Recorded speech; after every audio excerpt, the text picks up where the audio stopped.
그동안 잘 지내셨어요?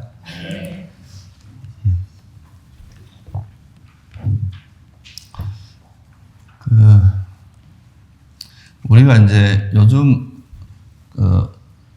부처님 당시에 이제 경전에 나오는 가르침들을 보면은, 부처님 당시에 이제 여러 가지 이제 삶을 살아가는 견해가 있었는데요. 그 견해에 따라서 이제 사람들의 삶이 굉장히 달라지기 때문에 그 견해에 대한 이야기가 되게 많이 나오고, 여러분이 잘 아시는 그 디가니카라고 하는 경전에 보면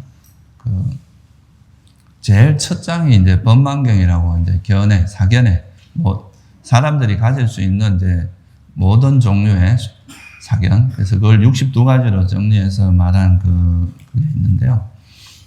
그래서 부처님께서 이제 나시고 나서 보니까 그 당시에 이제 있었던 수많은 견해들이 뭔가 좀 핀트를 잘못 맞췄고 진리가 아니라 좀 잘못된 견해였다 하는 것을 통해서 이제 그런 거에 대한 비판하는 그런 가르침이 많아요. 특히 뭐냐 하면 인도 당시에는 주로 이제 그러니까 자아가 있다고 이야기하는 그런 이제 유아론, 그것이 이제 주류였기 때문에 주로 이제 그 브라만들, 그 당시에 있었던 그 브라만 교의 그런 자아설, 이거를 이제 많이 비판을 하는 그런 내용들이 나오죠. 그래서 그때 당시에는 아마 이제 제일 큰 세력이었고, 그게 그것을 이제 벗어나는 것이 중요하기 때문에 이제 자아에 대한 비판을 많이 했는데요. 근데 요즘 와서 현대에 와서 보면 오히려 이제 유아론 이런 쪽보다는 요즘은 이제 과학이 발전하기 시작을 하면서 주로 이제 정신적인 것보다는 아무래도 이제 실험 대상을 삼아야 되니까 그 물질적인 요소에 대한 이제 연구가 많죠, 그죠? 그러다 보니까 이제 과학이 발달하면서 오히려 좀 단멸론이 좀 더 승행하는 것 같아요, 요즘은. 이렇게 물론 이제 뭐 기독교나 이런 데서는 또 그 자아가 있다고, 영혼이나 이런 게 있다고 생각하긴 하는데 좀 더 요즘 사람들이 많이 가지는 것 중에 하나가 오히려 좀 유물론, 그러니까 이제 물질로서 모든 걸 보려고 하는 이런 측면이 좀 더 강한 것 같고요. 특히나 이제 좀 사회적인 지식인이나 뭐 이제 좀 그런 공부를 한 사람들일수록 좀 그런 쪽으로 많이 가는 것 같고요. 일부 또 스님들조차도 꽤 이제 뭐 특히 이제 사회적으로 활동을 많이 하고 좀 알려진 스님들이 좀 더 그런 경향이 많은데요. 불교 자체를 유물론적으로 좀 해서 그러니까 죽으면 그냥 모든 게 다 끝난다는 식으로, 그러니까 이제 그런 단멸론을 주장하는, 그래서 그게 이제 결국은 뭐 하고 한 게 있냐면 윤회가 없다. 윤회라는 건 없고 그냥 우리가 죽으면 끝이고 살아있는 동안 그냥 열심히 살 뿐이다. 이제 이런 식의 주장을 하는 거죠. 그래서 뭐 그런 이제 주장은 누구나 할 수 있는 건데 그것이 이제 불교라는 이름 하에서 그렇게 주장이 되다 보니까 이제 불교라는 부처님의 가르침을 좀 호도하는 그런 경향들이 좀 있습니다. 그래서 뭐 이걸 이제 우리가 윤회나 이런 것들을 과학적으로 뭐 이렇게 딱 증명을 하는 건 되게 어려워요. 왜냐하면 이게 이제 과학이 지금 현대 과학이라고 하는 건 이제 물질적인 영역이기 때문에 그 물질을 넘어선, 그러니까 물질과는 좀 다른 영역의 그런 마음의 세계를 이제 이렇게 물질 세계의 어떤 프레임을 가지고 이제 이야기하기는 좀 어렵거든요. 그래서 뭐 그거를 정확하게 그렇게 말하기는 어려운데, 그래서 그걸 뭐 이제 어떻게 보면 논증을 하고 이런 것보다도 이제 불교에서는 그러니까 물질과 그런 정신 세계의 관계를 어떻게 보는지 이런 거를 조금 더 주목을 하고, 또 특히 이제 정신, 마음이라고 하는 것에 마음이 가지고 있는 어떤 파워가 있어요. 힘. 그러니까 이거는 이제 일반적으로 마음이 가지고 있는 어떤 역량이랄까? 그것이 가지고 있는 뭐 힘이 있는데 그것이 이제 어떻게 작동하는지 그런 거를 좀 부처님의 말씀에 따라서 한번 관찰을 해보면 단지 우리 아까 말했듯이 이제 현대 과학자들 중에서는 그 뇌라는 이제 뇌에 대해서 연구를 많이 하면서 뇌 이 자체가 그냥 마음이다. 이렇게 이제 생각하는 사람도 꽤 많습니다. 꽤 많은 사람들이 내가 곧 마음이다. 이렇게 이제 이해를 하는데,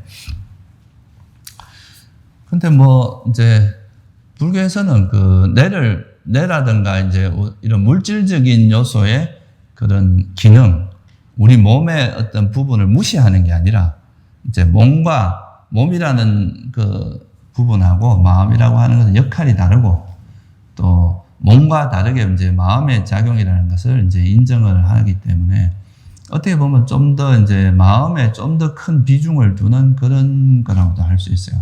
그래서 이제 이 마음의 힘이라고 하는 것이 어떤 것이 있는지를 좀 살펴보는 게 좀 의미가 있을 것 같습니다. 이게 뭐 딱 맞아 떨어지는 예는 아닌데요. 최근 이제 그런 연구 결과에 의하면 식물인간이라고 아시죠? 그죠?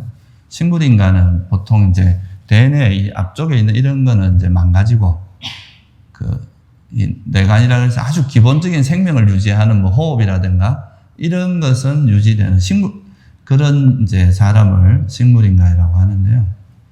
이제 식물인간에서 조금 더 나아가면 이제 아예 자가호흡을 할 수 없어서 이제 인공호흡을 하지 않으면 살 수 없는 뭐 그런 단계까지 가면 내사 상태라고 이야기하잖아요.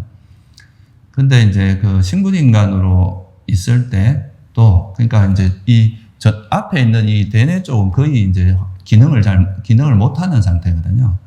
근데 그런 상태에서도 거의 최근 연구 논문 결과를 보면요. 한 40% 이상, 45%인가 뭐 그 정도 되는 사람들이 그 옆에서 가족들이 이야기하거나 이런 걸 듣는다 그러는 그런 결과가 있거든요. 그러니까 내가 완전히 뇌하고 마음이 일치한다 그러면 그런 일이 사실은 조금 설명하기 어렵고 또 어떤 사람들이 어떤 이제 보살님 중에 한 명은 식물인간으로 이제 한 4년 이제 꽤 오랜 시간이 있었는데 그래서 그게 한 2년쯤 지나니까 이제 거의 의사들이 대체로 이제 이야기하기를 거의 뇌사다. 식물인간하고 뇌사는 좀 다르거든요. 이제 식물인간 상태는 이제 다시 깨어나는 경우도 간혹 이제 있는데 뇌사가 되면 거의 죽었다고 판단을 하고 그 상태에서 뭐 장기 적출을 하거나 이제 이렇게 뭐 장기를 이제 기부하거나 이런 게 다 뇌사 상태에서 보통 이루어진다고 하죠.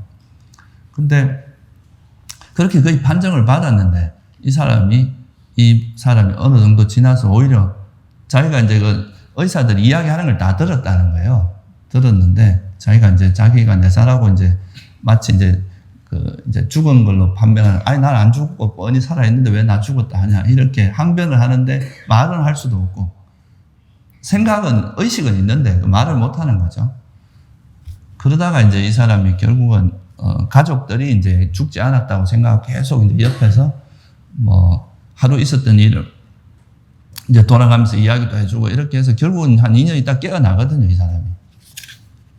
깨어나서 호전은 됐는데 또 이제 뭐가 문제냐 하면 뇌나 척수 이런 데가 망가져가지고 이제 뇌가 영구적으로 손상이 돼가지고 어느 부분이 이제 절대 걸을 수 없다고 이렇게 판명을 난 거예요, 이 보살에 대해서. 그러니까 아예 못 걷는다. 그렇게 이제 하고 이제 그냥 뭐 평생 휠체어를 타고 다녀야 될 거다. 하반신 불수다. 이렇게 이제 된 건데, 근데 어떠한 과정을 거쳐서 이제 이 사람이 이제 가족들은 이제 특히 오빠가 3명이 있었는데 이 사람이 이렇게 그 동생을 뭐 이제 풀에다 집어 던집니다. 그러니까 이제 하반신 말수. 근데 그 순간에 이 사람이 어릴 때 했던 수영하던 수영 챔피언인가 그랬대요. 어린 시절. 그래, 그걸 해가지고 수영하는 거를 기억해내요. 그리고 하여튼 그런 과정을 거쳐갖고 나중에 이 사람이 재활 운동을 통해서 결국 걷게 됩니다. 목발을 버리게 되고. 그러니까 원래 내가 이제 완전히 그런 상태, 내가 망가졌으면 아예 그런 게 안 돼야 되는데, 그러니까 그 보살님이 가지고 있는 의지력이나 이런 걸 통해서, 그러니까 마음이 작용을 해서 이제 변화가 일어나는 거죠, 실제로. 그래서 이 사람이 실제로 걷게 되거든요.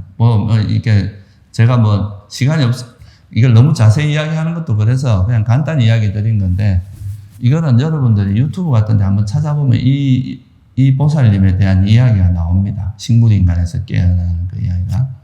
근데 이 사람이 패럴 올림픽에 나가서 금메달도 따고 굉장히 그 화려해요.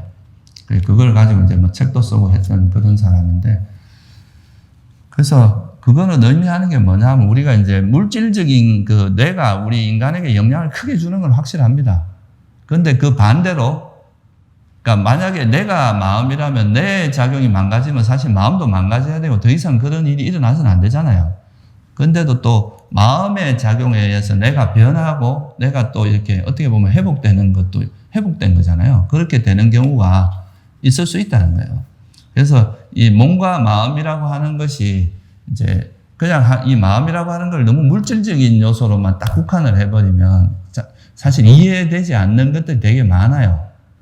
그래서 불교에서는 이제 물질과 마음은 서로 의지하는 관계다. 서로 돕는 관계다. 이렇게 이야기하지 물질이 곧 마음이고 마음이 곧 물질이다. 이렇게 보진 않거든요. 그러니까 똑같은 건 아니라는 거죠. 서로가 아주 밀접하게 연관이 되어 있고 서로 도와주고 물질, 이제 특히 인간의 몸에서는 이제 물질이 없으면 또 이 마음이 잘 작용하는데 여러 가지 문제점이 생기죠. 실제로 내가 망가지면 삶에서 되게 큰 문제가 생기니까. 그래서 그 불교에서 바라보는 이 마음이라고 하는 것에 가지고 있는 힘, 이거를 좀 이야기를 해보면은 조금 더 이런 거에 대해서 좀 더 실감나게 알 수 있지 않을까 그렇게 생각을 합니다. 실제 우리가 이제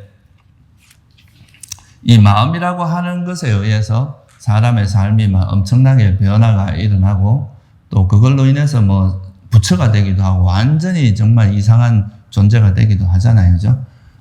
그래서 그거를 좀 오늘은 살펴보려고 합니다. 이건 다 아시는 거라서 그냥 제가 이제 다 안다기보다 이 주제가 이제 좀 더 마음이 가지고 있는 그런 힘, 또 좀 더 나아가서 이 마음이라는 것이 이제 마음의 힘 중에서도 가장 강력한 힘 중에 하나가 지혜의 힘이거든요.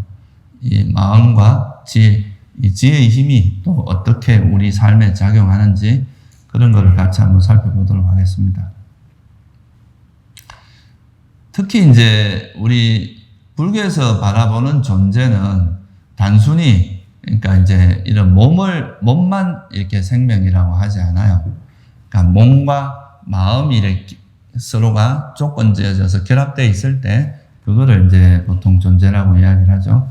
그래서 우리가 존재는 다섯 무덕이라고 표현하기도 하죠. 그죠? 그러니까 물질과 수상, 행식, 느낌, 인식, 형성과 의식이라고 하는 그 네 가지 정신의 어떤 무덕이하고 물질의 무덕이가 이렇게 결합돼서 상호작용을 하는 것을 존재라고 보는 거죠.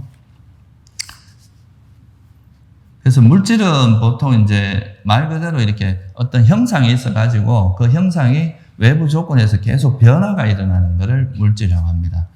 그러니까 물질은 대부분 형상이라는 게 있어요. 형체가 있어요, 형체가. 그것이 있어서 그것 때문에 그것이 어떤 외부 조건에서 변형도 되고 모양도 변하고 이런 실제로 이제 감각적으로 만질 수도 있고 이런 것들을 물질이라고 하고요. 정신은 근데 그런 형체는 없어요. 찾아보면 형체는 없는데 작용은 있어요. 뭔가를 알고 느끼고 분석하고 하는 그런 작용은 있는 것을 정신이라고 합니다. 보통 그래서 이걸 기운다 이렇게 표현하는데 기운다는 게 이제 어떤 대상이 나타났을 때 그 대상으로 마음이 이렇게 기운다 이런 뜻이라서 그거는 이제 어떤 뭐가 작용을 하는 거죠. 그 대상이 나타나면 그런 걸 정신이라고 하는데 그래서 불교에서 보는 입장이 이 정신이 주도한다고 봐요. 마음이. 실제로 이제 이거 비유를 어떻게 하냐. 몸과 마음의 비유를. 몸은 눈은 이제 볼 수 없는데 이제 다리는 멀쩡한 그런 거에 비유를 하고 마음은 볼 수는 있는데 다리가 없어. 움직일 수가 없어. 그러면 이제 둘이가 서로 이제 다리가 멀쩡한 사람이 볼 줄 아는 사람을 업고 다니면은 이것저것 뭔가 다 할 수 있잖아요. 그런 것처럼 물질이라고 하는 건 자기 스스로 생각하거나 분별할 수 있는 능력은 없는데 이것이 이제 마음하고 결합을 하면 마음이 이제 분별하는 작용, 알고 대상을 알고 이러면서 이 마음의 작용에서 몸이 움직여서 이제 그 역할을 해준다. 뭐 이런 측면으로 이야기를 하죠. 그래서 이제 몸과 마음은 서로 그렇게 의지하면서 서로 도와주면서 서로 조건이 되는 거죠. 그렇게 조건이 되면서 이제 살아가는 것을 우리가 보통 이제 존재라고 하고요. 특히나 이제 이 정신 중에서도 이 마음, 우리가 보통 많이 알고 있는 이제 정신을 주도하는 걸 마음이라고 하는데, 그냥 뭐 정신을 마음이라고 그냥 대표적으로 표현해도 됩니다. 마음과 이제 이 마음을 도와주는 심리 현상들인데 이걸 통틀어서 마음이라 하기도 하거든요. 그래서 이제 마음이라고 하기도 하고 우리가 이제 또 보통 뭐 의식이라 하기도 하죠. 그죠? 이제 보통 제일 많이 쓰는 게 마음이라는 표현하고 의식. 그러니까 의식이 있다 없다 이렇게 말할 때 그 윈냐나, 빨리어를 윈냐나라고 하거든요. 마음은 이제 찢다라고 하고. 이 두 가지가 이제 어떤 뭔가 외부 대상을 분별하고 파악하고 또 뭐 때로는 희노애락을 느끼고 뭐 이런 것들이 다 이 마음의 작용에서 일어난다고 보는 거죠. 물질은 그런 마음의 작용이 일어나는 걸 도와주는 역할을 한다는 거예요. 그래서 우리가 이제 물질을 사람의 존재의 몸을 분류할 때 보면 이 몸을 그러니까 안이비설신 이렇게 분류하죠. 그죠? 그 다음 색성향 및 촉이라고 이렇게 물질을 분류하는데 이거는 그 의식이 일어나는 안식이나 안이비설신 의식이라고 하는 그것이 일어나는 걸 도와주는 역할을 하는 그거에 따라서 분류를 한 거예요. 특히나 물질을. 우리가 뭐 물질을 분류하는 방식은 뭐 되게 다양하게 있을 수 있잖아요. 그죠? 근데 부처님께서는 특히 이제 이 마음의 작용, 의식의 작용에 의해서 우리가 세상을 분별하고 괴로움도 일어나고 울고 뭐 괴롭고 행복하고 하는 그런 게 다 마음에서 일어나는 거라고 봤기 때문에 그 마음을 도와주는 기능을 하는 그것을 기준으로 해서 이제 감지하는 것은 안이비설신으로 분류를 하고 그 센스죠. 뭔가 외부 대상을. 그러니까 그것의 대상이 되는 건 색성향 및 촉으로 분류를 해서 그것이 이제 부딪힐 때 이게 이렇게 같이 부딪히는 걸 조건으로 해서 의식이 일어난다. 이렇게 이제 보는 거죠. 그러니까 우리가 의식 작용이 일어나는 거는 실제로 이제 그 대상과 부딪힐 때 그런 정보를 통해서 그거를 분별하고 해석하는 그런 거를 마음이라고 이제 이해를 하는 겁니다.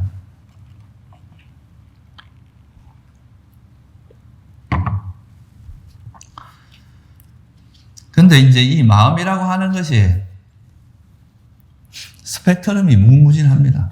정말 막 짐승만도 못한 그런 마음을 쓰는 사람도 있고, 정말 부처님 같이 막 정말 너무 고귀하고 아름다운 마음만 쓰는 사람도 있듯이, 이 마음이 이제 어떻게 작용되느냐, 또 어떻게 우리 삶에서 드러나느냐, 이거에 따라서 이제 그 사람의 어떤 정체성이나 이런 것이 나타나고, 그 사람이 고귀하나 천하냐, 이런 게 이제 다 그런 거에 의해서 나타난다는 거죠.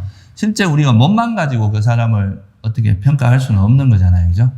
그래서 이 몸을 조건으로 해서 이제 마음이 작용을 하는데, 그 마음이 작용하는 그것을 이제 그것에 따라서 존재가 이제 다양한 모습으로 나타나고 그런다는 거예요. 그래서 이 마음이라는 것이 이제 불교에서 어떻게 작용하는지, 주로 어떤 역할을 하는지, 그거에 대해서 조금 이제 살펴볼 필요가 있습니다.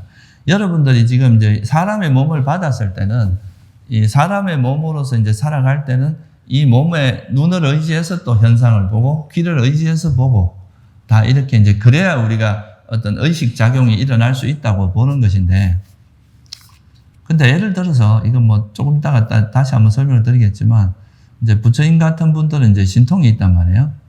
그런 분들은 눈을 사용하지 않고도 볼 수 있습니다. 그러니까 우리가 일반적으로는 눈이라는 걸 통해서 이렇게 이제 그 정보가 들어오고 그걸 대뇌가 해석해야 볼 수 있다, 막 이렇게 과학적으로 해석을 하잖아요.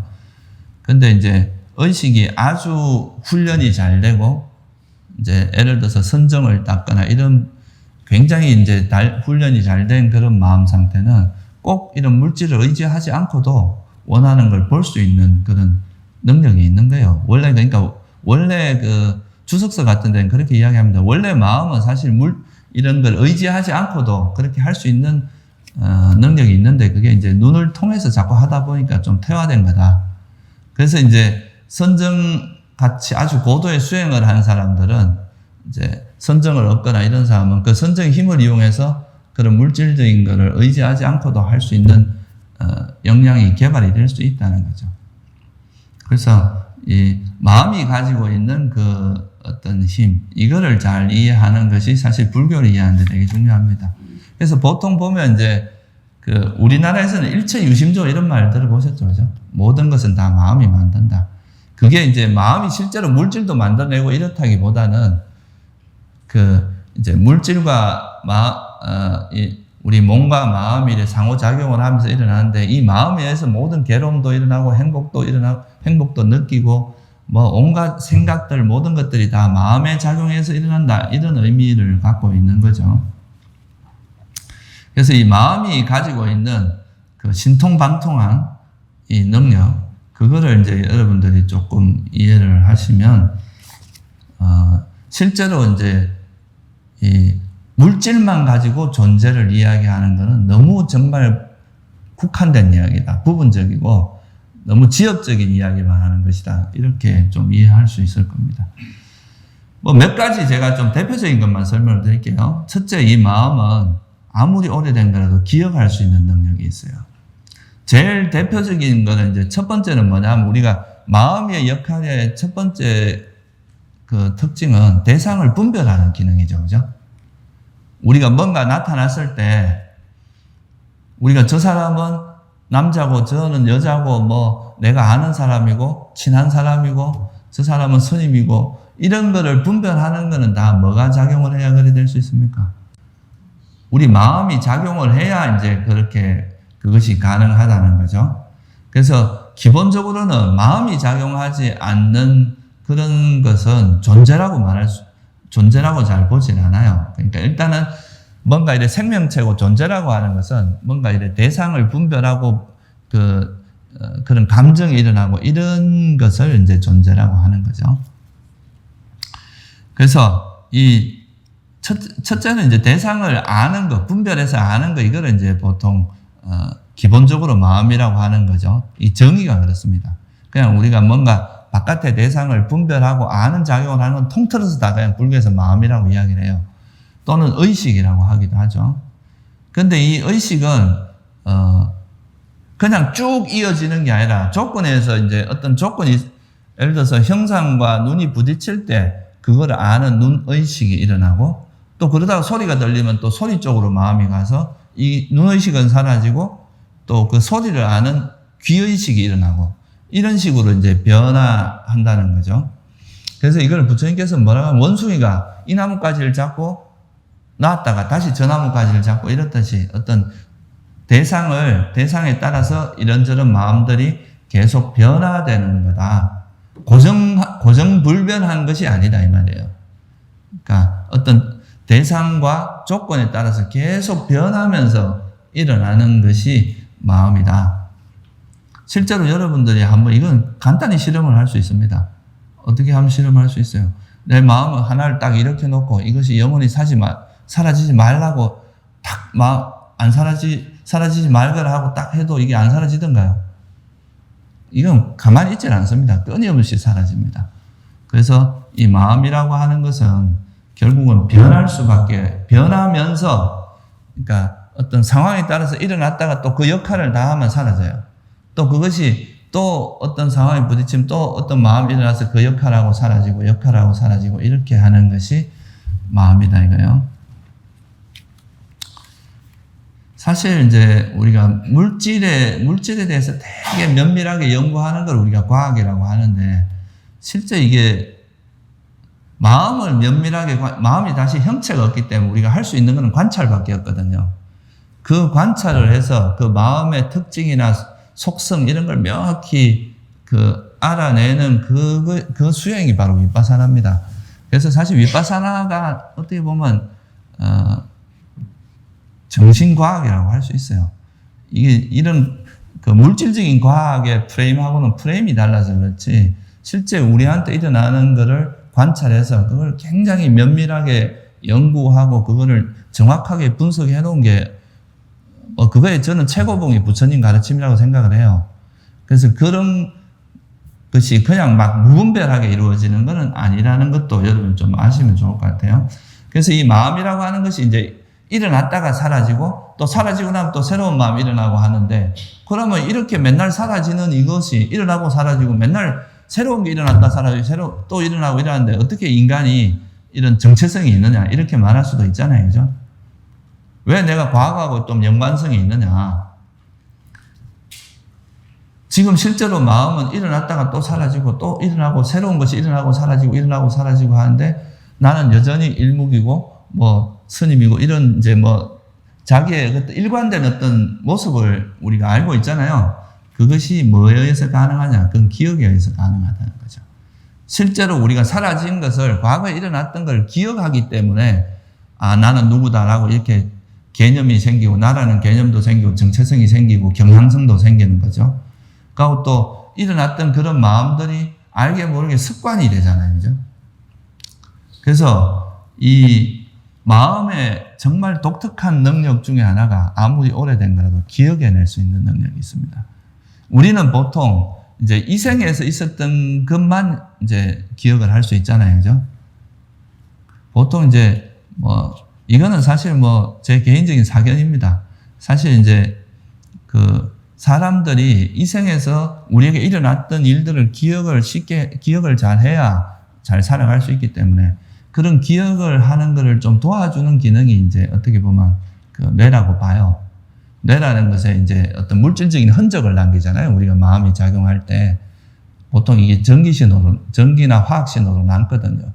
그게 있으면은 그걸 통해서 이제 우리가 기억된 거를 기억해내기가 좀 더 쉬운 측면이 있는데, 근데 그것이 없다고 해서 기억을 못하는 건 아니다 이 말이에요. 마음의 능력 자체가 원래 과거를 기억하는 능력이 있다 이거예요. 그래서 정말 아까 말했듯이 아주 고도의 훈련을 받은 사람은 이 생을 넘어서서 전생의 일까지도 기억을 해낼 수 있다는 거죠. 그것이 또 마음이 가지고 있는 마음의 힘이다 이거예요. 그리고 이런 기억이라는 게 없으면 여러분들 그렇잖아요. 주변에 치매나 이런 치매가 걸린 분들 기억이 사라지면 보통 어떻게 됩니까? 나는 누구였는지 자기 가까이 인연 맺었던 이런 존재들 다 잊어버리잖아요. 그러니까 자기 정체성 같은 것이 사실 희미해지거든요. 그런 기억이라는 것이 작용하기 때문에 보통 나라고 하는 정체성이 만들어지고 그거를 나라고 생각하고 살아가는 것이 일반적이에요. 실제 여러분 몸도 어릴 때 몸하고 지금 몸은 100% 다릅니다. 근데도 우리가 어릴 때 내 몸을 나라고 생각하잖아요. 왜 그렇게 했어요? 어릴 때 몸이 이미 사라졌고 지금하고 전혀 달라. 그냥 기억으로 남아요. 어릴 때부터 살아오면서 우리가 했던 기억의 총체를 그냥 나라고 생각하고 그걸 그냥 그렇게 개념을 가지고 있는 거죠. 생각도 다 사라졌는데 그 사라진 것의 기억을 전체적으로 우리가 나라고 생각하는, 물론 이제 몸이라고 하는 거는 어릴 때 몸이나 지금 몸이나 약간의 비슷하게 흘러가기 때문에 이렇게 짐작할 수 있는 그런 건 있지만 실제 그건 전혀 다른 몸입니다. 그래서 이 마음이 일어났다가 사라지고 이제 또 새로운 게 일어나지만 이 새로운 마음이 과거에 한번 일어났다가 사라진 일어나서 작용했던 그 마음 있잖아요. 뭘 분별하고 뭘 알고 했던 그것을 다 기억할 수 있는 능력이 있는 거. 이게 또 마음이 가진 특별한 힘입니다. 특별한 힘. 그것이 없다면 이제 정체성이 없겠죠. 그죠? 그냥 과거하고 연관성이 없으니까. 그리고 또 하나가 뭐냐 하면 이런 기억함과 더불어서 그래서 기억을 할 수 있고 또 마음은 앞의 마음과 뒤의 마음이 연관성이 있습니다. 영향을 준다 이 말이에요. 한번 일어난 마음은 다음에 일어나는 마음에 영향을 준다는 거죠. 우리가 어떤 사회에도 보면 어떤 왕조가 일어났다가 그 왕조가 사라져서 새로운 왕조가 생긴다고 해서 앞에 일어났던 그 왕조가 뒤의 왕조에 전혀 무관하게 아예 연관이 전혀 없게 할 수는 없잖아요. 이미 형성되어 있는 거를 어느 정도 개선할 건 개선하지만 또 받아들일 건 받아들이면서 가야 되잖아요. 우리 마음도 그냥 일어났다가 사라지지만 이 마음이 다음 마음에 또 영향을 준다는 게 이게 또 특별한 그런 능력이 있습니다. 그냥 이걸로 끝나는 게 아니라, 그래서 이 마음이 다음에 일어나는 마음에 영향을 주기 때문에 그 과거에 일어났던 마음과 현재 일어났던 마음이 전혀 무관하게 일어날 수가 없다는 거죠. 이걸 우리가 이제 좀 전문 용어로 말하면 연기적으로 움직인다, 조건에 의해서 움직인다, 이렇게 이야기하는 겁니다. 안 그러면은 이게 뭐 사람이라는 게 완전히 뭐 중구난방이 되겠죠, 그죠? 어느 정도의 그런 그 일관성을 가지고 움직이는데, 이것이 그래도 뭐 보통은 이제 이렇게 일관성을 가지고 움직이는, 이게 정신적으로 이제 좀 수승한 존재일수록 이런데, 간혹 가다 이런 이제 밸런스가 깨지면 막 무분별하게 움직이면 정신적으로 좀 문제가 생기는 거죠, 그죠? 그렇지만 하여튼간에 이 마음이라고 하는 것이 분명히 이제 영향을 준다는 거예요. 그래서 부처님께서 이걸 어떻게 말씀하셨냐면, 네가 지금 과거에 뭐 어떻게 살아왔는가, 현재 일어나는 마음을, 현재 너한테 일어나는 일을 보면 알 수 있다. 현재 일어나는 마음을 보면. 그러니까 내가 현재 어떤 마음으로 살아가는가를 보면 네 미래를 알 수 있다, 이거죠. 그러니까 여러분들 지금 이렇게 생각하는 거나 이런 건 다 어릴 때 다 교육받은 거라든가 자기가 했던 거에 영향을 받고 있잖아요, 그죠? 그러니까 또 지금 내가 어떻게 살아가느냐가 미래에 영향을 주잖아요, 그죠? 그것이 이제 또 마음이 가지고 있는 아주 독특한 특별한 힘입니다. 그러니까 마음은 그냥 그것이 일어나고 끝나는 게 아니라 이 마음이 일어나고 사라지면서 다음에 일어나는 마음에 끊임없이 영향을 준다. 이거를 좀 더 이제 되게 전문적인 용어로 표현하면 과거의 어떤 마음도 현재 일어나는 마음의 조건이 된다, 이렇게 말할 수 있어요. 불교적인 말로 쓰면은 이게 그 조건이 되기 때문에 그것이 이제 끼치는 영향력은 다를 수가 있겠죠, 그죠? 되게 강력한 그런 마음이 일어나면은 그건 큰 영향을 미칠 거고, 그죠? 뭐 그냥 스쳐 지나가면서 그냥 한번 생각하고 그냥 생각에 그냥 잠시 그냥 지나가 버린 생각은 영향이 별로 없겠죠, 그죠? 그래서 이제 그 마음의 힘에 따라서 영향력은 다를 수 있어도 이제 영향을 주면서 흘러간다. 그래서 이 두 가지 기억되고, 그것이 기억되는 것과 이래 서로 영향을 주는 게 있기 때문에 어떤 사람의 정체성도 생기고 경향성도 생기고 그 사람 나름대로의 개성이나 특성 같은 게 나올 수가 있다, 이거예요. 그런 게 없다면은 뭐 계속 일어나고 사라지고 이렇게만 한다면은 그게 그런 게 생길 수가 없겠죠, 그죠? 그래서 두 번째는 이것이 이걸 뭐 쉽게 말하면 인과의 어떤 법칙에 의해서 움직인다, 조건에 의해서 움직인다, 그죠? 마음이라는 것이 그냥 막 무분별하게 일어나는 게 아니라 어떤 조건, 연기적인 관계에 의해서 일어난다는 것. 그래서 이런 이제 과거의 흔적들이 기억이 되는데 그 기억이 그럼 어디 있냐? 이렇게 말할 수도 있잖아요, 그죠? 그래서 그거 기억된 곳이 뭔가 있을 거다 하고 사람들이 이제 생각을 하면서 만들어낸 개념이 아리아식이라는 개념입니다. 과거부터 있었던 모든 흔적이 저장되어 있는 뭔가 식이 있을 거다. 그 식이 있어서 거기서 이제 그 다 저장되어 있는 것이 있고 그것이 현재 어떤 조건하고 만나서 이렇게 식이 실제로 일어나는 거는 현행식이라 그래서 그걸 이제 의식, 제6식이라고 이야기하고 이것이 다 모든 것이 저장되어 있는 거는 아리아식이다, 팔식이다, 이렇게 이제 한 개 유식의 이론입니다. 근데 사실 이거는 구태여 이렇게 하지 않아도 지금 제가 말씀드린 마음이 가지고 있는 원래 그 특별한 힘이 있어요. 뭐 저장을 하든 안 하든 과거에 있었던 걸 기억해낼 수 있는 그걸 아리아식이라는 걸 만들면 또 그걸 자아라고 집착할 가능성이 크기 때문에 부처님께서 이런 그 용어 자체를 안 쓰셨습니다. 그냥 조건이 된다, 그죠? 기억할 수 있다, 이 정도로 이제 표현하신 거죠.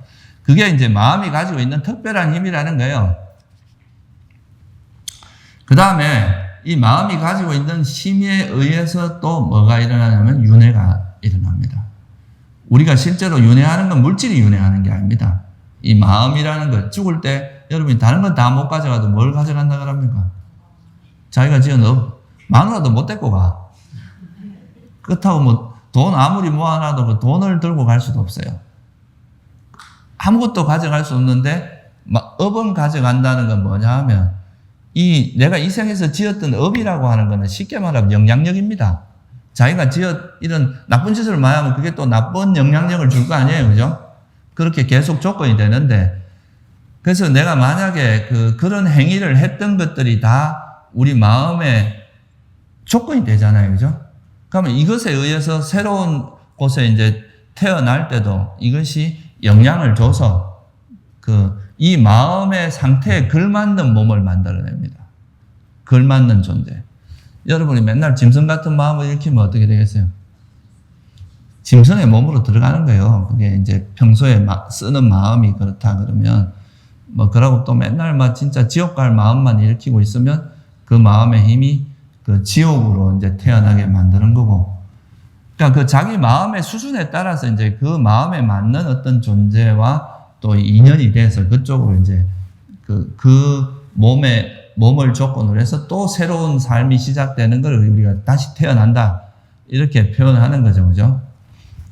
그래서 마음에 의해서 지은 의도라고 하잖아요. 그죠? 그 업이라고 하는 것이 또 우리 존재가 계속 이렇게 이 생을 끝났다 해도 다시 태어나게 만드는 그런 역할을 한다는 거죠.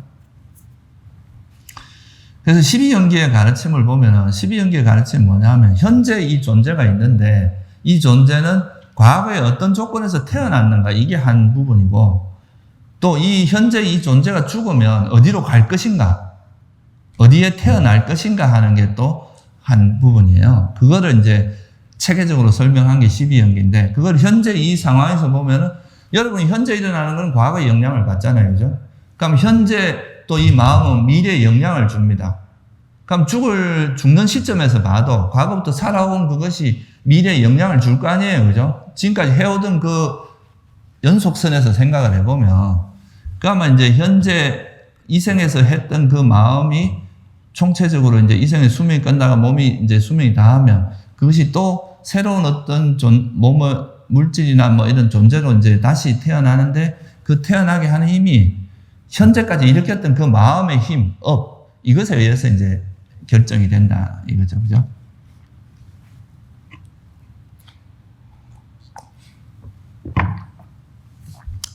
그래서 이제 마음이 가지고 있는 그런 힘, 그것이 윤회가 일어나게 하는 그 원동력이 됩니다. 실제로. 그래서 이제 우리가 죽을 때는 이 마음이 지금까지 해오던 그것이 총체적으로 결합해서 그 일생 동안 살았던 것 중에 이제 제일 대표적이고 가장 이제 결정적인 것이 죽음 직전의 마음으로 나타나서 그게 그 마음의 힘에 의해서 이제 자기가 그게 걸맞는 몸의 상태로 가는 거죠. 그래서 마음이 이제 오염되고 오염이 많이 되면 많이 될수록 이제 이 악처에 태어나게 되죠. 이제 안 좋은 곳에 태어나서 고통을 받게 되는 거죠. 그래서 보통 보면요, 업장이 무거울수록 몸에 구속을 많이 받습니다. 몸에 구속되는 정도가 강해요. 예를 들면 지옥이라는 곳은 어떤 데입니까? 끊임없이 몸으로부터 오는 고통이 있는 곳이에요. 그래서 계속 어떤 외부적인 자극을 줘서 몸에 대한 고통이 끊임없이 일어나도록 하는 곳이고, 축생 같은 경우는 사실 정신이 있다 해도 몸에 거의 갇혀 있어서 정신적인 역할이 별로 안 되잖아요. 지혜가 별로 없기 때문에, 그죠? 인간은 몸에 구속되어 있다 하지만 이제 비행기를 만들기도 하고, 차도 만들어서 자기가 가고 싶은데 막 빨리 가기도 하고, 저 멀리 있는, 요즘은 신통 비슷해요. 그죠? 미국에 있는 목소리를 들을 수 있잖아요. 전화기를 가지고. 인터넷에서 생중계해주면 바로바로 볼 수 있고, 이런 게 일종의 신통이거든요.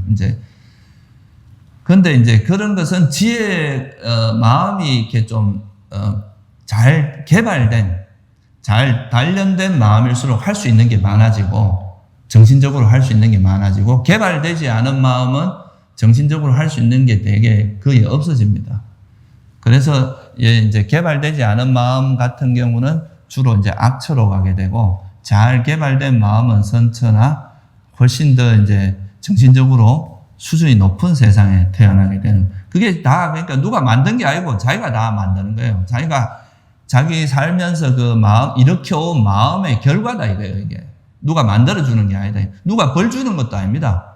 누가 뭐 하나님이나 뭐 저 창조주가 있어서 너는 저쪽으로 가 이게 아니라 자기 마음이 가지고 있는 그 어떤 힘이 그렇게 이제 작용을 하는 거라고 봐야 되겠죠.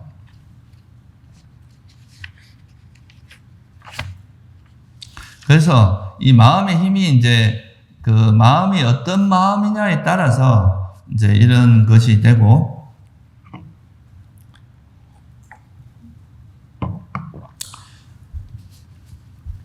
그래서 이제 보통 보면은 이제 이 마음이 잘 개발된 마음일수록 이로움이 많고 개발되지 않은 마음일수록 해로움이 많다 이거예요. 그래서 경전에 보면 이런 가르침이 있습니다. 비구들이요, 이것과 다른 어떤 단 하나의 법도 이렇게 개발되지 않아 큰 해로움으로 인도하는 것을 나는 보지 못하나니 그것은 바로 마음이다. 그러니까 개발되지 않았을 때 가장 큰 괴로움으로 인도하는 게 이 마음이라는 거예요. 마음을 방치하고 마음이 오염되고 막 이렇게 그런 모든 번뇌에 오염되도록 내버려 뒀을 때, 그러니까 탐욕이나 성냄이나 그런 어리석음에 오염되도록 내버려 뒀을 때 그것이 그 큰 해로움으로 인도하는데 그것이 바로 그래서 비구들이요, 개발되지 않은 마음은 큰 해로움으로 인도한다. 비구들이요, 이것과 다른 단 하나의 어떤 법도 이렇듯 개발됨으로써 큰 이익을 가져오는 것을 보지 못하나니 그것은 마음이다. 개발된 마음은 큰 이로움을 가져온다. 그러니까 개발되지 않은 마음은 해로움으로 인도하고 개발된 마음은 큰 이익으로 인도한다 이거예요. 그래서 그 옛날에 선사들 가르침에도 그런 말이 있습니다. 한 마음 착하면은 뭐 천국이요, 한 마음 어리석음 이제 악하면은 지옥이다 이런 말이 있는데, 우리 마음을 어떻게 쓰냐에 따라서 현생에도 엄청나게 괴롭게 살고 그걸로 인해서 또 나중에도 엄청난 괴로움을 가져오게 되고 해로움을 가져오게 되고, 또 마음을 아주 잘 개발된 마음은 현생에도 이롭고 이제 그것이 앞으로 미래에도 아주 이로운 그런 결과를 가져온다는 거죠. 그래서 우리가 이제 잘 개발된 마음이라는 건 결국 뭘 의미하냐 하면 그냥 방치하고 이제 탐욕이나 성냄이나 어리석음으로 끌려다니는 마음은 개발되지 않은 마음입니다. 근데 탐욕의 위험성을 알고 이 탐욕을 버리고 성냄의 위험을 알고 성냄을 버리고 어리석음을 버리는 이런 마음은 잘 개발된 마음이에요. 그래서 개발되지 않은 마음은 자기 세계에 빠져서 자기 마음에 이제 그런, 실제로 제일 무서운 게 자기 생각의 감옥에 빠지는 겁니다. 이거는 뭐 어디 도망갈 데도 없어. 이제 외부적인 뭐 물질적인 위협은 어디 도망가서 피할 수도 있지만 자기 마음에서 막 그 번뇌 때문에 막 그 번뇌로 인해서 그 생각의 감옥에 빠져버리면 그건 진짜 뭐 감당이 안 되죠. 그죠? 그래서 그런 것이 다 마음의 힘으로서 작용하는 거다. 이렇게 보시면 될 것 같고요. 그래서 이제 개발된 마음 중에서 이제 가장 강력한 힘을 가지는 마음이 뭐냐 하면은 삼매와 지혜의 마음입니다. 그러니까 우리가 개발되지 않은 마음, 그러니까 탐욕이나 성냄이나 어리석음으로 물들어서 해로움으로 인도하는, 그러니까 그런 마음을 우리가 불선한 마음, 그죠? 해로운 마음이라고 이야기하는데, 그것으로부터 벗어나서 이제 우리 마음을 자꾸 이제 깨끗하게 하고 닦아서 개발된 마음의 이제 그 대표적인 것, 그게 이제 우리가 뭐 보시하거나 계를 지키거나 이런 건데, 거기서 더 나아가면 선정을 개발한 마음이나 지혜, 그 중에서도 지혜의 힘이 가장 셉니다. 지혜의 마음이. 그래서 경전에도 보면 어떤 말이 나오냐면, 비구들이여 그와 같이 깨달음에 이바지 않은 어떠한 발자국이든지 깨달음을 위해서는 지혜의 기능이 그들 가운데 어떠미라고 불린다. 그러니까 이 지혜의 힘을 통해서 우리가 이런 해로움을 주는 마음을 극복할 수 있는 파워가 있다 이거. 그러니까 우리 마음이라는 것이 그런 이제 영향력도 있고 힘이 있는데, 이 마음이 좋은 쪽으로 작용하면 좋은 영향력을 주죠. 지금 그 이상한 마음을 써서 우리나라 사람 마음을 괴롭게 하는 사람이 있잖아요, 그죠? 그런 사람들은 이제 마음을 되게 이상하게 써가지고, 그런 사람도 있고, 또 마음을 되게 이제 좋게, 부처님처럼 마음을 되게 아름답고 지혜롭게 쓰면 굉장히 많은 사람을 이익되게 하잖아요. 그죠? 그런 게 마음을 어떻게 쓰냐에 따라서 이제 다른데, 그걸 이제 잘 개발된 마음과 개발되지 않은 마음이 있다. 이렇게 이제 설하신 거죠. 개발되지 않은 마음은 이 생에도 괴롭게 하고, 또 다음 죽어서는 이 마음의 힘이 또 윤회로 작용하게 해서 그 자기 마음에 걸맞는 존재로 태어난다. 지옥 가서 고통을 받거나, 아기로 태어나거나, 또는 제 축생으로 태어나거나, 그래서 거기서 고통을 받게 되고, 잘 개발된 마음 같은 경우는 이 생에도 아주 편안한 마음을 쓸 수 있고, 또 죽어서도 또 이제 이렇게 아주 맑은 마음으로 가니까 이것이 좋은 세상, 고귀한 세상으로 태어나서 거기서도 또 이제 행복하게 살게 된다. 이런 거겠죠. 그래서 이 이제 마음은 개발되면 개발될수록 이 육체적인 속박으로부터 점점 벗어납니다. 그래서 이제 인간의 몸은 사실 보통 보면 이제 그 몸에 영향을 좀 많이 받는 편이에요. 여러분 몸이 좀만 아파도 막 엄청 괴로워하고 그러잖아요. 그죠? 그것 때문에. 근데 이제 욕계천상만 가도 몸에 병이 없단 말이에요. 병도 없고 늙지도 않아. 그냥 태어날 때 몸으로 있다가 죽는단 말이에요. 그만큼 이제 몸이 수성한 몸이 이제 육체 자체도 그 마음의 이제 개발된 마음의 정도에 따라서 몸도 되게 수성한 몸으로 만들어지는 거죠. 그러니까 전생에 남을 많이 괴롭힌 사람이 이 생에 태어날 때 좀 부실한 몸으로 태어나고 이제 좀 병이 많고 그렇다 그러죠, 그죠? 그래서 어쨌든 자기 마음의 상태에 따라서 이제 욕계천상은 그렇고, 새끼 같은 경우는 아예 몸 자체가 인간의 이런 보통 몸하고 다릅니다. 이건 만질 수도 없는 몸이 너무 미세해서 물질이. 그래서 이거는 몸에서 오는 통증 자체가 아예 없어지고 몸의 감각 자체도 없어지는 그런 몸으로 된다 그러죠. 거기서 더 나아가면 어떻게 됩니까? 무새끼 같은 경우는 아예 몸이 없어요. 몸이 없고 마음만이 있는 그런 존재를 무새끼의 존재라고 하잖아요. 무색이잖아요. 그죠? 그래서 이게 이제 마음이 잘 개발될수록 이 몸하고 좀 멀어지는 그런 어떤 몸의 영향을 훨씬 적게 받고 몸을 좀 초월한 그런 상태로 간다는 거예요. 이제 이게 수준이 낮을수록, 개발되지 않은 마음일수록 몸에 묶이는, 몸에 영향을 받는 게 되게 커요. 우리가 동물만 해도, 그죠? 이 동물은 사실 이게 거의 몸을 지탱하는데 거의 일생을, 생존이잖아요. 먹고 사는 거죠. 그걸 위해서 일생을 지탱하는, 정신적인 이런 걸 하는 것 자체가 거의 불가능하거든요.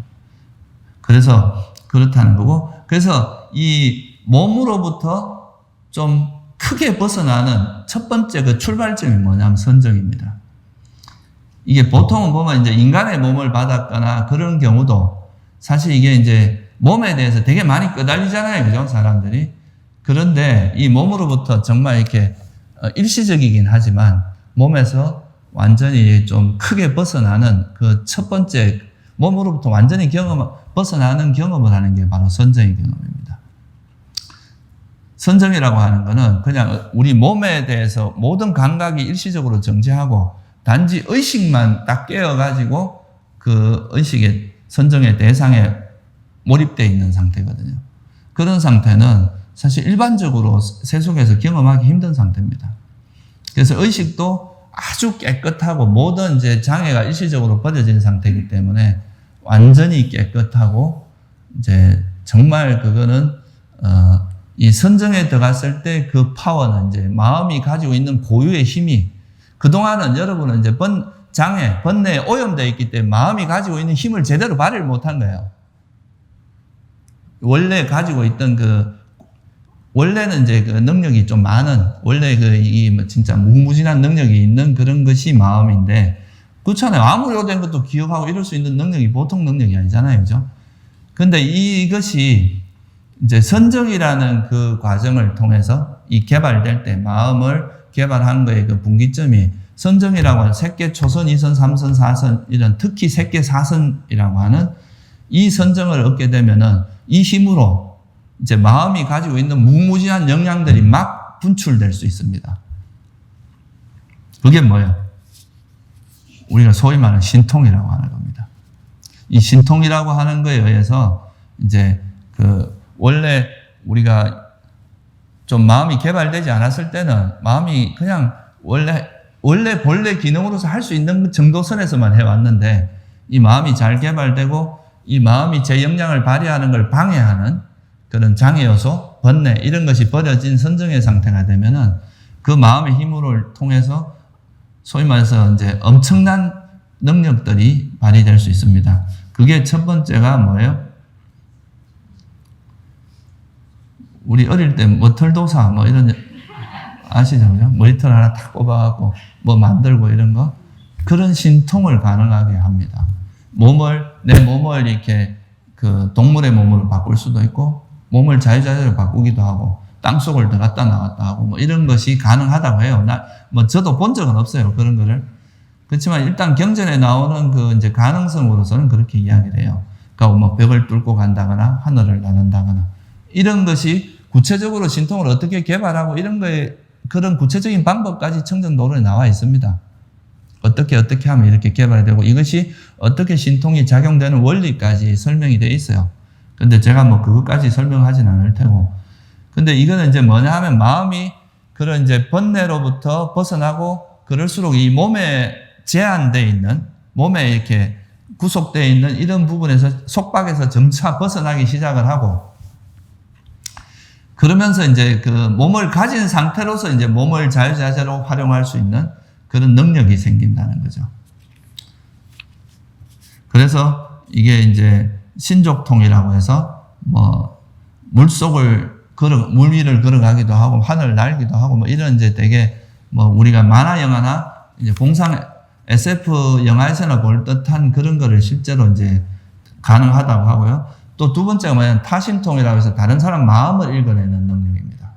다른 사람의 마음을 정확히 읽어내는. 특히 이제 부처님은 이 타심통이 있기 때문에 저 사람은 수다원이 됐다, 저 사람은 사다함이 됐다 이런 걸 분명하게 이야기해 줄 수가 있는 거죠. 당신이 또 경험을 했고 그 마음 상태를 보면 번뇌가 있다 없다를 또 그 깨달음이 이르렀다 안 이르렀다를 볼 수 있는 능력이 있는 거죠. 그래서 이제 타심통이라는 것도 생기고 다른 사람 마음을 또 천이통이라 그래서 자기가 듣고 싶은 제가 어릴 때 되게 유명했던 그 중에 하나가 소머즈라고 있습니다. 뚜뚜뚜뚜 하면 이제 저 멀리 있는 사람 소리 다 듣고 하는 그게 이제 일종의 천이통이에요. 천이통. 부처님은 당신이 듣고 싶은 소리를 들을 수 있는 능력이 있어요. 그게 무슨 다른 힘이 아니라 마음의 힘이라는 거죠. 그 신통. 이 집중된 마음의 힘. 그래서 정신일도 하사불성인 이런 말이 있잖아요. 그죠? 그게 삼매가 강력해지면 그 힘이, 마음의 힘이 우리가 상상하는 이상의 힘을 발휘하기 시작을 한다는 거죠. 이 능력이 있어서. 그하고 이제 숙명통은 아까 말했듯이 여러분이 과거 전생을 잘 기억을 못 하잖아요. 그죠? 근데 그건 왜냐? 개발되지 않아서 그래요. 마음이 아직은 번뇌에 오염되어 있고 항상 막 욕망이나 성냄에 시달리다가 지쳐 있어갖고 이 마음이 자기 역량을 잘 발휘를 못하는 거죠. 근데 이런 것이 이제 이런 거에서 벗어나서 이제 마음이 아주 순수하고 깨끗해지면 그게 이제 서서히 그런 역량들이 드러납니다. 그래서 보통 이제 이런 삼매를 딱 따보면 사람들이 약간 초월적인 그런 상태를 막 경험하는 경우가 가끔씩 있어요.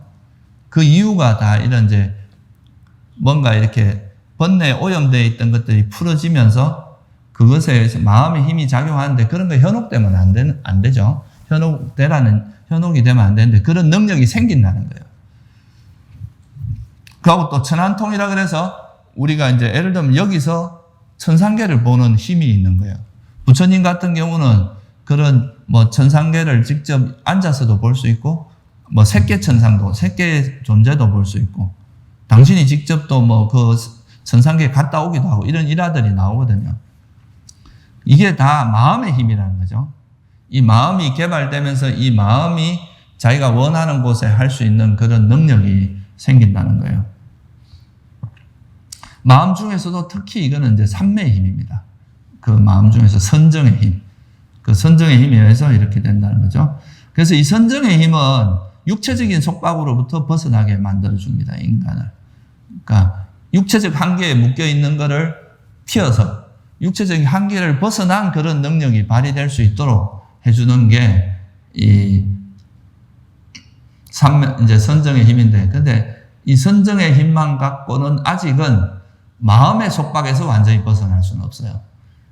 사실 육체적인 속박에서 벗어나는 것까지는 어느 정도 이제 선정만 갖고도 가능합니다. 근데 이거는 이렇게 설사 벗어났다 해도 선정만, 이제 이런 집중력만 있는 경우는 다시 이게 힘이 또 이래 떨어지면 마음이 또 오염되거나 이러면 다시 또 떨어져. 왔다 갔다 하게 된다는 거죠. 그래서 일부 그 자이나교 같은 데서는 마음의 속박에서 벗어나는 걸 해탈이라고 합니다. 그러니까 사실, 마음이 아니라 참, 몸에, 이게 몸이라는 것이 이제 업식 덩어리고 이 몸으로부터 벗어난 그런 상태를, 깨달음이라고 이야기하고 그걸 해탈이라고 이야기하는데, 일종의 뭐, 불교적으로 봤을 때는 무색계. 이런 것이 일종의 그거라고도 볼 수 있겠죠. 그죠? 근데 불교에서는 그걸 완전한 해탈로 보진 않아요. 그래서 이제 물질로부터 벗어나는 것 뿐만이 아니라, 물질로부터 이제 속박에서 벗어나는 건 이제 집중력, 삼매의 힘, 선정의 힘으로 가능한데, 이거는 또 아직 안정적이지가 않아. 왜냐하면 다시 번뇌가 일어날 수 있는 가능성을 항상 갖고 있기 때문에, 아무리 고귀한 몸을 가지고 있다 하더라도 또 다시 떨어질 수 있는 그런 가능성을 갖고 있기 때문에, 결국은 완전하게 이런 속박으로부터 벗어나기 위해서는 뭐가 필요하다는 거예요? 지혜의 힘이 필요합니다. 이게 이제 빤닌드리아라 그러는데, 이 지혜의 힘을 통해서 이제 이 깨달음에 이르게 되고, 모든 마음의 속박으로부터 벗어날 수 있다 이거예요.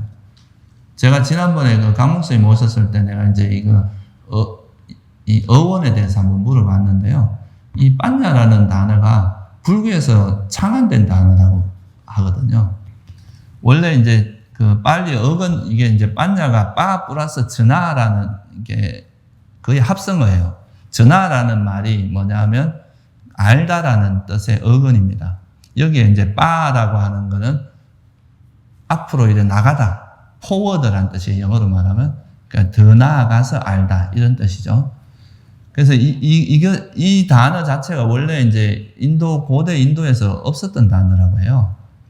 근데 이걸 이제 전하라는 이 어근에다가 부처님께서 이제 빠를 붙여가지고 이 불교만의 독특한 용어로 썼다는 거죠. 그래서 이거는 여기서 말하는 이제 이 빤냐라고 하는 거는 사성제에 대한 통찰입니다. 진리에 대한 통찰. 이 진리를 모르기 때문에 끊임없이 사람들이 윤회를 한다고 보신 거잖아요, 부처님께서. 이 영기와 진리를 깨뚫어 아는 그거를 빤냐라고 이야기한 겁니다.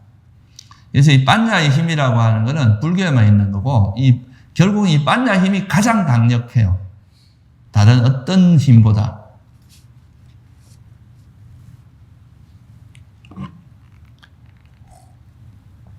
만약에 이런 그 빤냐라는 것이 지혜라는 것이 없다면, 이제 우리가 보통 지혜라는 용어는 이제 세속에서도 똑같이 쓰지만, 불교에서 말하는 지혜는 사성제를 사성제를 명확히 아는 걸 지혜라는 표현을 쓰거든요. 그러니까 이 지혜가 없었다면 해로운 법, 우리가 번뇌를 완전히 버릴 수는 없었다 이거예요. 근데 부처님께서 이제 이 사성제를 깨닫고 그거를 설해줬고, 그거를 듣고 우리가 그거를 깨달음으로써 그 빤냐를 터득할 수 있다 이거예요. 지혜를.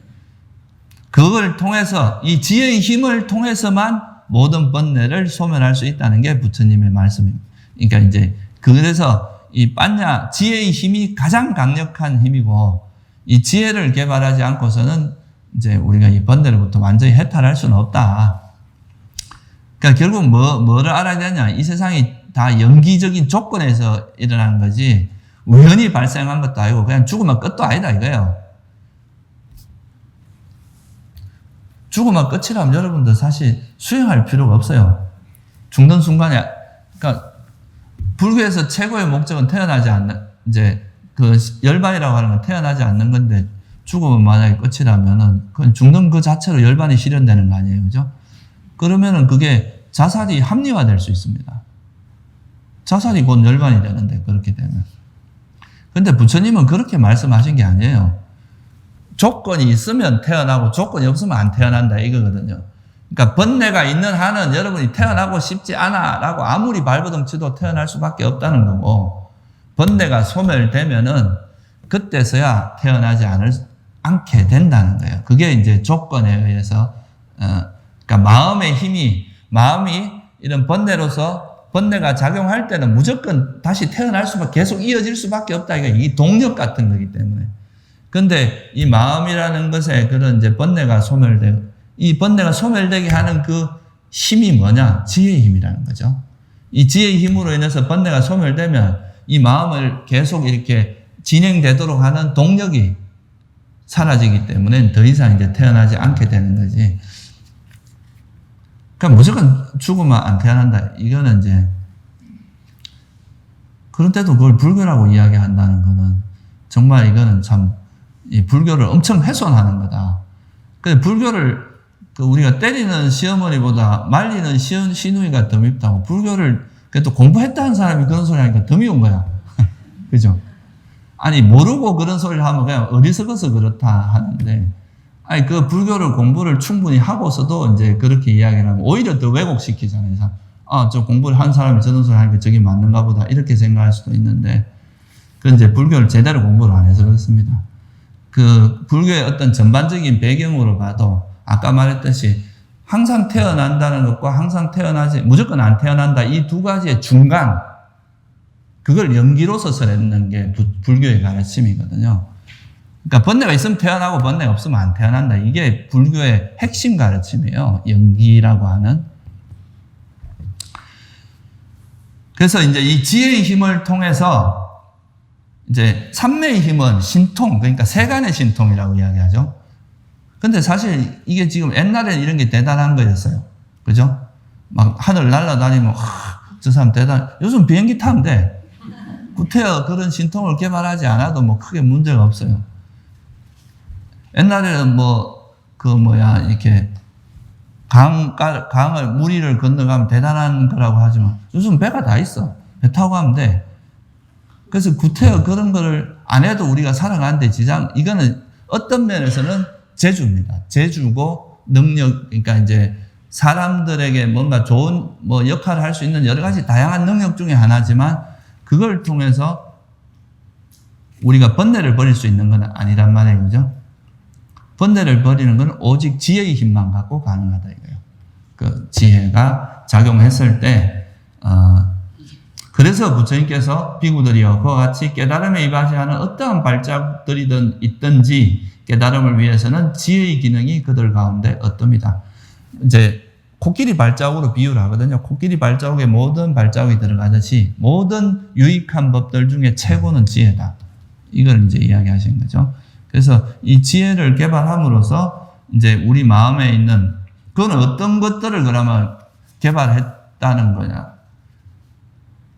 완전히 알아야 할 것을 완전히 그러니까 깨달음, 불교에서 말하는 깨달음이 뭐냐? 한번 따라해 보세요. 완전히 알아야 할 것을 완전히 알았고, 닦아야 할 것을 닦았으며, 버려야 할 것을 버렸기 때문에, 바라무니여 나는 깨달은 자이다. 이게 이제 수타니파타라는 그 경전에 나오는 개송입니다.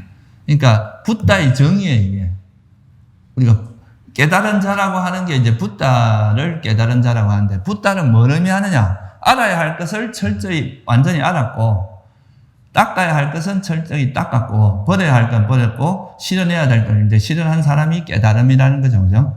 뭘 알아야 되냐? 이 세상 존재 자체가 이런 변할 수밖에 없는 무상고 무아라는 그런 고성제를 철저히 알고, 무상고 무아라는 괴로움이라는, 그러고 이제 그거를 그렇게 하기 위해서 뭘 해야 돼? 중도를 실천해야 되죠. 그죠? 그거를 확실히 닦고, 그러면 뭐가 버려지냐 하면 존재에 대한 가래. 그죠? 번뇌가 버려진다 이거예요. 해로운 법들이 완전히 버려진 그런 사람을 깨달은 자인데, 이 깨달음이 일어나게 하는 그 힘이 뭐라는 겁니까? 지혜의 힘이다. 그래서 우리가 마음의 힘이, 마음이 가지고 있는 가장 강력한 힘은 뭐 신통 이런 것도 중요하지만 결국은 뭐냐? 우리의 마음, 괴로움을 일어나게 만드는, 계속 괴로움으로 윤회하게 만드는, 괴로움이 현재도 괴롭고 미래도 괴롭고 과거도 괴롭게 만드는 그런 번뇌, 그죠? 탐진치를 완전히 소멸할 수 있는 그 힘이 있다는 것이 정말 얼마나 다행입니까? 만약에 해로운 법이 더 힘이 세고 지혜의 힘이 약하다면 어떻게 되겠어요? 영원히 괴로움에서 못 벗어날 거 아니에요, 그죠? 근데 이 지혜의 힘이 있기 때문에 이제 번뇌를 소멸하고 괴로움에서 벗어날 수 있다. 그래서 이 지혜의 힘이 마음이 가지고 있는 힘 중에 최고다. 그죠? 그래서 여러분 이 지혜의 힘을 개발해서 이 괴로운 마음을 벗어나는 거, 이게 이제 우리가 불자로서 가야 될 길이다. 그리고 이거는 사실 물질적인 것에 하고 좀 다른 게, 너무 물질적으로만 자꾸 강조를 하다 보면 이 세상이 자꾸 이게 물질 만능 시대가 됩니다. 사실 이게 물질은 되게 지엽적인 이 존재가 가지고 있는 것 중에 되게 지엽적인 거고, 이 광활한 이제 그런 우리가 이생만 갖고 생각하면은 그런 생각을 할 수도 있는데, 그게 아니라 이거는 사실 이생이라는 건 하나의 찰나와 같고 끊임없는 이런 이제 윤회가 있는데, 그 속에서 마음을 어떻게 쓰냐에 따라서 지금 당장 조금 행복하다가 또 나중에 어마어마한 세월을 괴로움을 겪을 수도 있다는 이런 그 마음의 힘을 잘 이해를 하면, 현생에 너무 그렇게 지금 눈앞에 보이는 이익에만 눈이 멀어서 하는 행동을 덜 하게 될 거 아니에요, 그죠? 그래서 이 불교는 사실 이게 마음을 되게 강조하는, 이 마음의 힘이 워낙 강력하기 때문에 마음의 힘을 강조하고 마음을 닦아서 그 마음을 개발함으로써 괴로움을 소멸하는 종교다 하는 것을 다시 한번 여러분들이 다시 한번 상기하는 시간이 되기를 바랍니다. 네, 오늘 여기 마치겠습니다.